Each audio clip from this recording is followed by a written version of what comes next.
విశ్వం ఎలా నడుస్తుందో ఎప్పుడైనా ఆలోచించావా? నక్షత్రాలు, గ్రహాలు, జీవం ఇవన్నీ కేవలం యాదృచ్ఛికం కాదు. వాటిని కాపాడే ఒక శక్తి ఉంది. ఆ శక్తే శ్రీ మహావిష్ణువు. హిందూ పురాణాల ప్రకారం సృష్టి 3 ప్రధాన శక్తులతో నడుస్తుంది. బ్రహ్మ సృష్టిస్తాడు, శివుడు నాశనం చేస్తాడు, మధ్యలో ఉన్నది విష్ణువు రక్షణ చేస్తాడు. విష్ణువు అనంత శేష నాగుపై క్షీరసాగరంలో శయనించి ఉంటాడు. ఆయన నిద్రలో ఉన్నట్టే కనిపిస్తాడు, కాని నిజానికి ప్రతి క్షణం విశ్వాన్ని నియంత్రిస్తున్నాడు.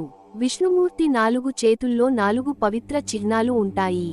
శంఖం సృష్టి శబ్దం ప్రారంభానికి సూచన, చక్రం ధర్మ రక్షణకు సంకేతం, గద శక్తి మరియు న్యాయం, పద్మం పవిత్రత మరియు జ్ఞానం.